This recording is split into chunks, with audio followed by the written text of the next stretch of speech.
Hey, what's up, guys? This is AJ. We are discussing Yojna issue. I will repeat few things that Yojna you should read it by yourself. At least read the all the prefaces. Okay, so that you will get understanding of how to introduce a particular topic, how to finish a particular topic, how to maintain a flow in between. Okay, so for that purposes, you need to read Yojna by yourself. Find out the important issues of the Yojna from 2012. Okay, and complete those issues. Okay, and from now, today is there is a September issue is there, so you buy that and you read it. Okay, so from September to next October, you are going to follow this Yojna magazine. It is not only helpful in mains but also in prelims. Okay, yesterday there were 2-3 questions directly asked from Yojna in prelims. Okay, so this highlights the importance of Yojna magazine. So now we will start our discussion where we left in last video. Okay, so this is the third and final part of this India Stride issue.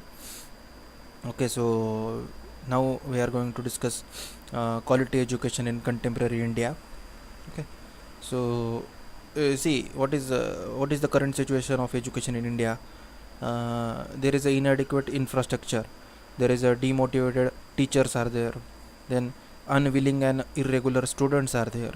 Education should not okay, so education is restricted to few children only. How? See the fees of the schools, they are very high. It becomes expensive for parents to send their children in a good educational institute.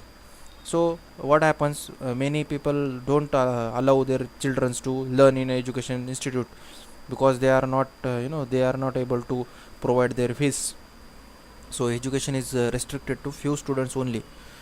Still we have passed right to education act in 2009, but still situation is not changing. Again there is a issue of 25% reserve seat for the uh, low like underprivileged children's in every institute, educational institute, but still these seats are not getting filled. People like you must be for that purpose you should watch that movie called Hindi medium, as well as I don't remember another movie is there. So you should watch these kinds of movie. Ubuntu. Okay, so that is the name of the movie. Ubuntu is the movie, you should watch it. Next is again teacher ratio is very less. Okay, student to teacher ratio, you must have been like when I used to be in school, there were like 100 students in my class, and there was only one student, a teacher. Okay, so for 100 students there was only one teacher. So this kind of situation is there currently. Not many people are willing to consider this teacher as a profession. Okay, next is national curriculum framework that we have introduced in 2005. So from that we introduce a shift in our educational system. We are changing our curriculum, making it more scientific as well as more practical in today's scenario. Okay, next beti bachao beti padhao, that is our scheme. Okay, that is our motto also. So through under this we are doing immense work. Then there is Udan. Okay, so for the Jammu Kashmir people, students, there is a Udan. Next is Swayam. In last video I forgot this. I remember this right now. Is that Microsoft with HRD ministry is has opened one portal, and on this portal you can learn various courses. Okay, so that what is the name of the portal? Name of the portal is Swayam. Next is e-library is there. Okay, digital libraries we are opening. E-Pathshala by NCERT. Again we have introduced these kind of things. Next use of tablet and and smartphones. You must you must have heard the name Akash tablet. Okay, they created by IIT. So it was very cheap, uh, as well as very powerful, but it never took off. There are some issues at the time of production, but we are using more and more tablets and smartphones for making education digital. That's the point. Next is not only teacher but students also needs helps. Okay, so this is your point now. So this is your homework, that you need to enlist the needs that teacher need, what teacher wants from government, as well as what student wants from government. You just make a list, and then your topic will be done. Next, again, next point is universal health coverage. We don't have universal health coverage in India. Okay, we give subsidies, we have district hospitals, we have primary health centers, but we don't have a universal health coverage. Okay, that is the point. So MDG, then Millennium Development Goal, then Sustainable Development Goals of UNDP, they in the article 21 and 23 talks about the universal health coverage. Okay, next is it's the eighth target under SDG. Okay, universal health coverage is a eighth target under the universal like SDG. Next is see what happens whenever you come across this topic, that about health coverage. So you just focus on one point only. Okay, more focus should be given on one point. Not only don't write only about one point, but more focus you should give on one point, that see our primary health infrastructure is very weak. So we don't have very good primary healthcare services. What it means by primary healthcare service? In villages you will find primary healthcare centers. Okay, these are established by government of India. So these centers are having a very poor infrastructure. There is a lack of doctors, there is lack of nurses, there is lack of medicine. Okay, and there is a lack of like beds.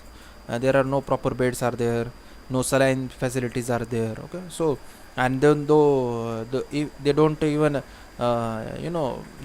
take care of the people who are having normal diseases. Okay, like viral flu is there. Okay, and diarrhea is there. Okay, you will be surprised to know that most of the deaths that happen in rural area are due to the such kind of primary diseases. Okay, they don't die out of cancers, or they don't die out of some kind of extraordinary disease. Okay, they die out of very normal diseases, though, of which we have if we give a proper treatment to them, then they are there is a 100% chance they will survive. But we are not able to provide the primary health services, that's why they are dying. Okay, I don't remember the exact figure, but we will discuss this in next issue. I think that they are dying out of primary like diseases, and we need to address this issue. Okay, so that is the point. You find out that if you are able to find out, sometimes what happens, Google don't answer these kinds of questions like how many people are dying out of. So for that purposes we have to read some magazines or read some material online. Okay, then only we will get these facts. Next is Rajiv Arogyasri scheme. Okay, so that was established first in Andhra Pradesh. This again works. Even if we are not able to provide universal health coverage, but still we have so many schemes under which we try to address this issue. Okay, next is Rashtriya Swasthya Bima Yojna. Again, you need to read about this particular yojna. Next is National Rural Health Mission. It started in 2005. Now we called it as a National Health Mission. Okay, again under this is a flagship scheme. Under this we have so many schemes. Okay, next is so what is ultimate aim? Again, the closing statement. At the time of a closing statement in a particular question, you should directly quote this statement. What is the statement? Ultimate aim is to achieve health in all policies. What happens is that there was a criticism, there was a recent policy vision of energy security given by the Niti Aayog recently. Okay, 2-3 months ago. and at that time there was an article in the Hindu. Okay, so the article was talking about the energy security vision that Niti Ayog presented. It does not talk about the health services.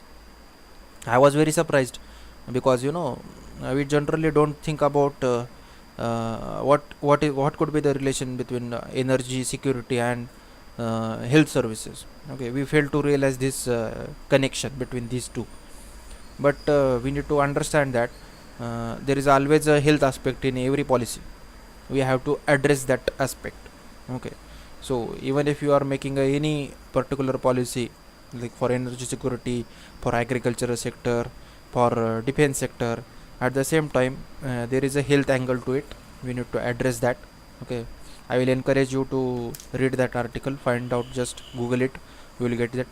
Next is social inclusion through social protection. Again, it talks about the social security. See what is happening. Growth is tremendous, like rapidly happening in India, but at the same time inequality is also increasing. Okay, so for that purpose we can give, like, what is the per capita income in India? At least around 1 lakh rupees. Okay, so this is the per capita, means what is the meaning? That every person in India, every individual person in India at least earning 1 lakh rupees per annum. Okay, at least earning 1 lakh rupees per annum. But is that the case? Are you as a aspirant, so I'm sure you must have, most of you will be not doing any kind of job right now. So are you earning any 1 lakh rupees per annum? No, but still, as per the data, they are stating that every person in India, how many people are there in India? 125 crores. So these all 125 crores are earning at least 1 lakh rupees per annum. But is that the case? Obviously not. There are like 30 crore people below poverty line. What's their income? They are earning like 42 rupees per month.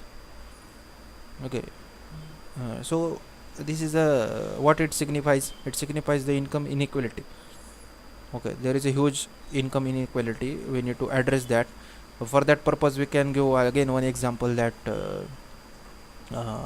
how many people pay tax, how many people come above 10 lakh rupees tax bracket? How many people come? 24 lakh only. So what is the population of India again? 124 crores. So out of these, only 24 lakh people are there who are above 10 lakh rupees, whose income is above 10 lakh rupees. Can you believe that? Obviously not. There are so many people who are earning more than 10 lakh rupees per annum, but the official data is about only 24 lakh rupees, 24 lakh people. Okay, so what it signifies again? There is a income inequality. Okay, rich are becoming rich and poor are becoming poor. Okay, so again there is income inequality. So what? We need a social protection or social security. Next, okay, so but India has a large number of social protection schemes, but are they comprehensive? Are they working together? Are they looking at every aspect of social security?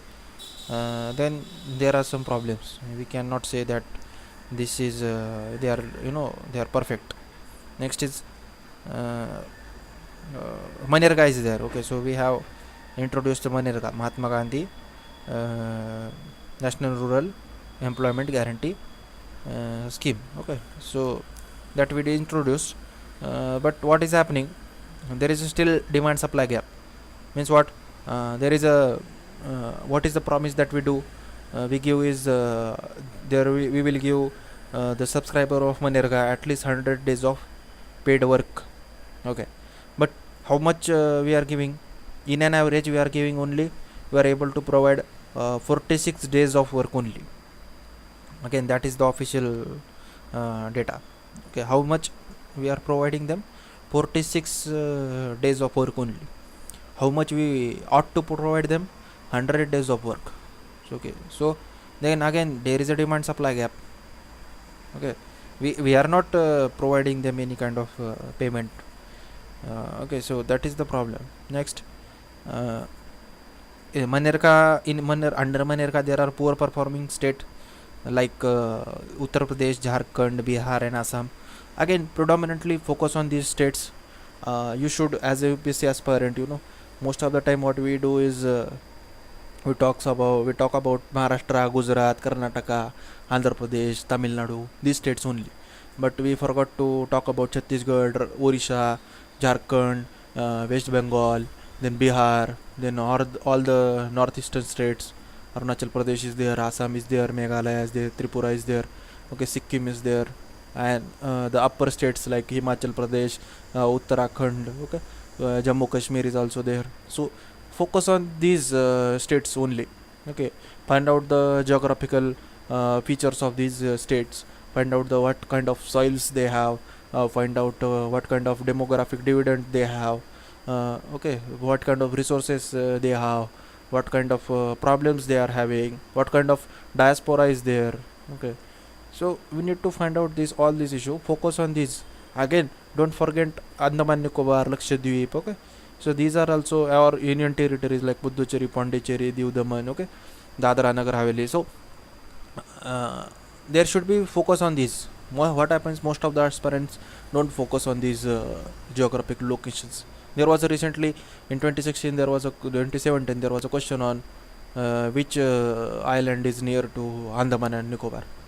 So why they ask such a questions? Because they UPSC has and always will have a soft corner regarding these geographical locations. Okay, so as a UPSC aspirant, and as well as if you want to score more marks, then you have to focus on these states. Okay, next is see, again one more fact is there. In under Manerga, women's participation is highest in Kerala. So 93% of women participated in under Manerga in Kerala. Again, see, we can see a positive thing here also, that women are participating more in Kerala. But at the same time, we have to address one issue. What is that issue? You see, you use your common sense here. What your common sense says here? That you must be familiar with the knowledge that Kerala is the highest has the highest literacy rate, as well as highest sex ratio. Okay, so what is happening? We are, why these people, these women are participating under Manerga. Why a person participates in under Manerga? Just because he or she does not get a proper job. That's why they are participating under Manerga. So we can raise this question, like even after giving them this kind of education under okay, because Kerala is the highest literacy rate state, we can say that they must be getting education, but still they opting for the Manerga. Why this is so? Again, why this happens is why this kind of underemployment happens, because they don't get job in a formal sector. Okay, that is the problem. So we have to address this issue. Same again, this data highlights these two aspects, that yes, it is good that women are participating women are participating under Manerga more and more, in more and more number. But at the same time, are we not able to give them proper formal jobs? Okay, so this is the question that we have to raise. Again, we have to link job with asset creation. Okay, for that also we are using Manerga for various other schemes like Pradhan Mantri Gram Sadak Yojna. So the works under PMGSY is also done by the Manerga people. Okay, that is the point. Then again, the social security, we have one example of a big scheme, that is Pradhan Mantri Jan Dhan Yojna.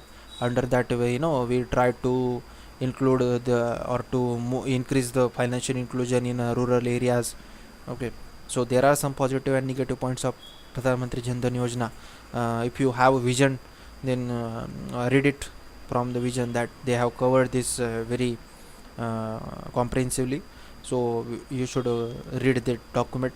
or insight is also good. Next is skill development. So this is the next aspect that we are talking today. uh, yeah, see what is happening. See India's what is the India's USP means universal selling point. Okay, so what is our positive thing that about India? See what happens is that we have a very low labor cost in India. We don't pay high amount to laborers.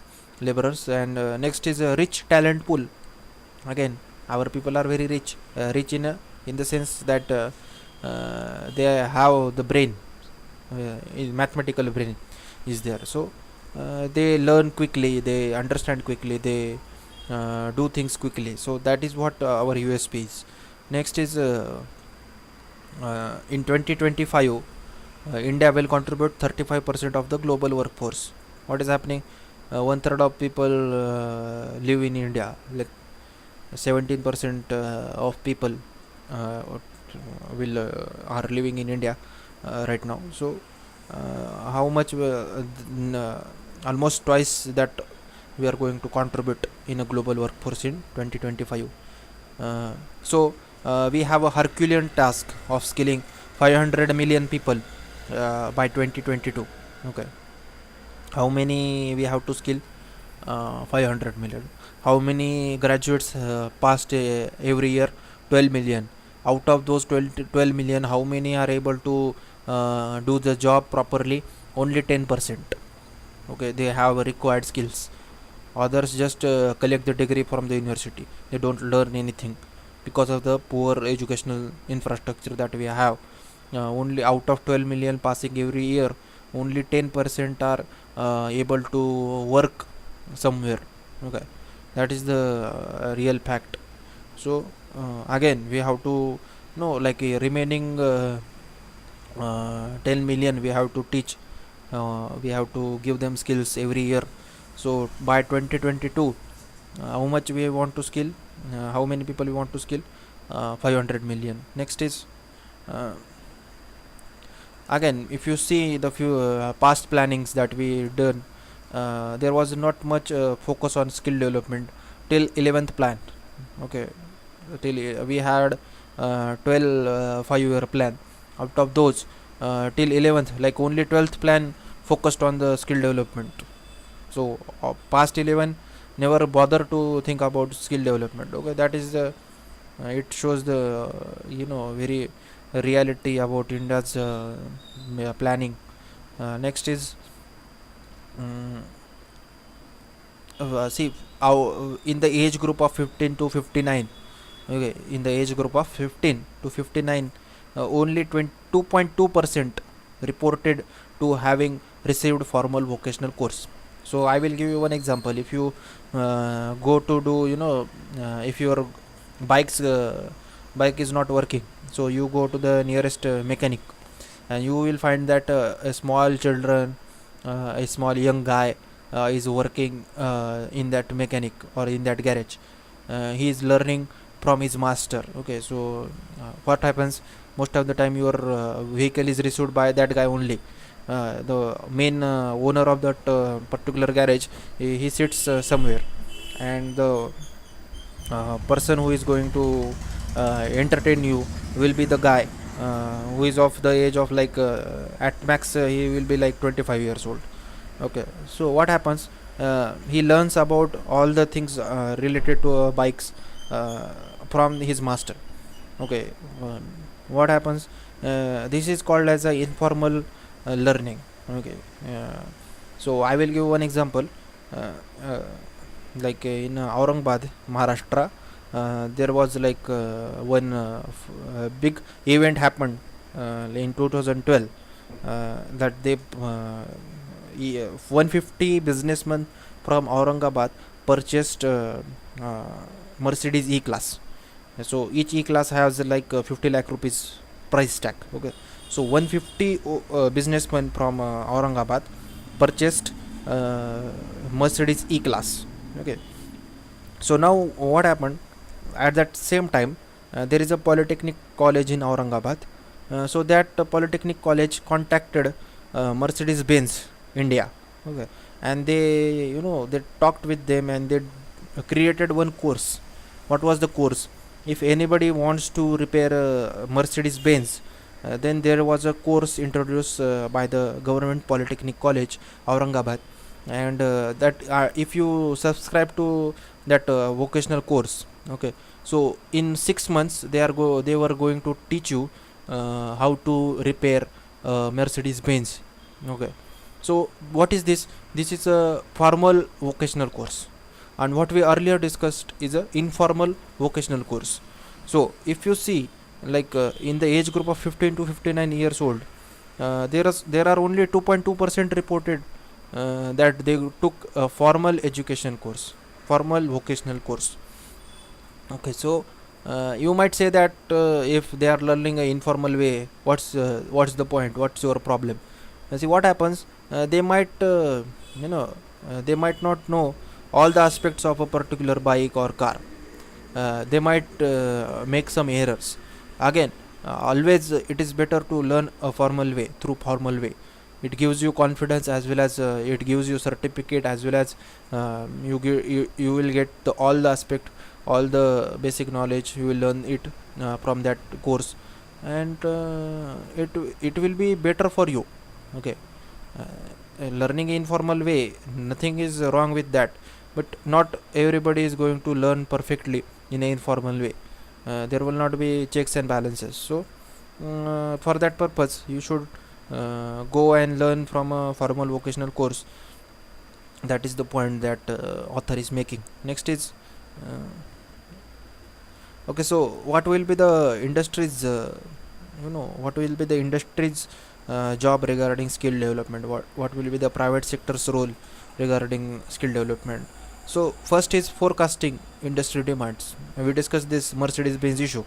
Okay, what was if, like, imagine that Mercedes Benz, if they are selling like this huge amount of cars in a particular area, they should they should by themselves should contact particular vocational course college, and they should forecast their demands. Then setting quality and industry demand, again they should teach them at the first instance what the teacher from that Polytechnic College should learn from Mercedes Benz. Okay, if they learn from Mercedes Benz, then only they will be able to teach the students. Okay, so that is the point. So they should teach the teachers the required quality and industry standards. Okay, next is strategic partnership training providers. Again, there should be a partnership.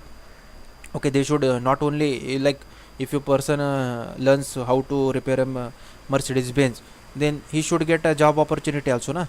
Not everyone is going to start his or her garage for Mercedes Benz. Okay, that will be not possible by for everyone. So at the same time, the Mercedes Benz should hire the people from that training institute. Okay, that is also the job of industry. Next is again facilitating industry on the job training and apprenticeships. What happens most of the time, if you are a engineering graduate, you will understand it better way, that you learn so many hopeless skills in engineering that are not useful in your actual job. Okay, so instead of having this kind of curriculum, if you develop a curriculum with the considering the industry demands, and so what will happen, they don't have to invest so much amount for training on the from the employee. Like, what happens if you join a Infosys, they will send you to Missouri for 1 year of training. Why? Because they know that every engineer that is passing out from colleges, okay, engineering colleges, they don't have enough skill sets. So they will train you, they will give you the required skill set under that particular training. And what happens, for the training they have to build up infrastructure, they have to invest a lot of money. So what is this again, the student is also getting frustrated. Why? Because he is still under the learning process. Even after passing out from the engineering college, he has to learn again few things from at least for 1 year from that respected company. So what is happening, this should not be the case. They should be job ready at when they pass out from particular college. That is should be the case, and for that we need to design a curriculum based on industry demand. Okay. Next is channelizing CSR funds towards the skill development program. Again, CSR funds that we discussed in previous Yojna issue, and under that, they should channelize the CSR funds towards the skill development programs, like build some infrastructure, give them some training. Okay, that is the thing. Next is again investing in training infrastructure. Okay, again, if you want to learn a Mercedes Benz, okay, how to repair a Mercedes Benz, okay, so you must look below the Mercedes Benz. Okay, so there is a like shaft moves under the under the vehicle na, that what's happened. So if you want to repair a Mercedes Benz shaft, or if you want to learn how to repair a Mercedes Benz shaft, then what you will need, you will need a crane, so that you will lift that particular vehicle up high, and you will go below that, and you will then repair that, as well as you will learn how to repair that only if you have a crane. So what is this? This is nothing but a example of a training infrastructure. So this kind of infrastructure we need in our today's scenario, in a vocational courses, educational centers, as well as this infrastructure should be given by these big companies. That's what author says. Okay. Next is yoga. Okay, so this is the last chapter we will discuss, and we'll finish it. I know video got lengthy, but we want to finish this, so that's why. Next is what is happening. Yoga brings harmony between mind and body. Again, you remember these dialogues. These are very effective in essays, as well as in case studies. Okay, like ethics case studies. You should use this kind of statement. Like, there are so many problems our police people are personnel are facing. Okay, so we need to have some meditation facilities for them, as well as their if you see their working hours are very long. So what happens, they develop they become obese, and to reduce their fat, we need to introduce or teach them how to do yoga.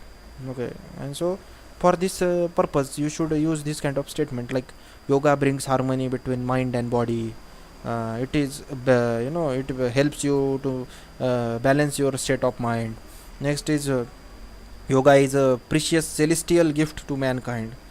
Okay, next is you can live beautiful life with full clarity and compassion and caring with yoga. Next is practice of yoga believed to have started with very dawn of civilization. Okay, so that is the statement. Next point is okay, so different schools of yogas are there, so I will repeat it. If you can, then you remember, but at least know the concept that yoga is not only one particular school. There are different schools of yoga. What are they? Jnana yoga, bhakti yoga, karma yoga, patanjali yoga, kundalini yoga, hatha yoga, mantra yoga, laya yoga, raja yoga, jaina yoga, buddha yoga, etc. Next, it reflects the love for ecological balance. Again, yoga reflects this kind of values.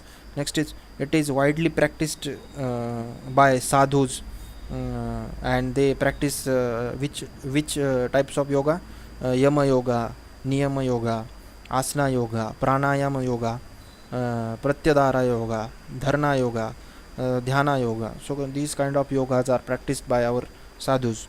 Next is what are the benefits of yoga? Benefits are divided into three categories. First is benefits for body. Body becomes healthy, body become well. Okay, again there are so many things, it becomes flexible. Okay, then again next is for mind. It increases the focus of mind, it relieves the stress, it enhances the productivity. Okay, next is for spirit. For spirit, it elevates human values, it brings peace and solace to one's life. Okay, so these are the benefits of from yoga. Next is Okay, so Ministry of Ayush approached Quality Council of India to certify yoga professionals. What happens? Uh, See again, what happens is that it's a particular things become trending. Okay, there are there you will find so many n number of experts, so-called experts. Okay, they are not expert, but they call themselves as a yoga expert, and they teach their disciples how to do yoga. So if they teach yoga in with incorrect methods, what will happen? The end disciple or the user of that particular yoga technique, he will curse yoga. He will, because he will not get ultimately benefits from out of that yoga sessions. Okay, so he will curse the yoga teacher as well as yoga also. Okay, so this should not be the case. We should teach yoga perfectly, and for that we should have teachers, and two teachers should pass some kind of exam.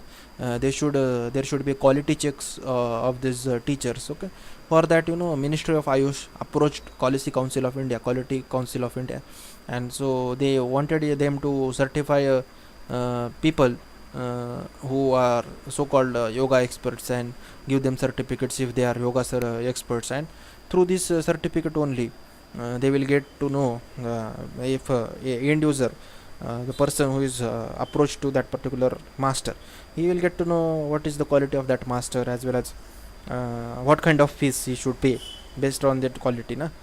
So if if you are playing judo, what happens?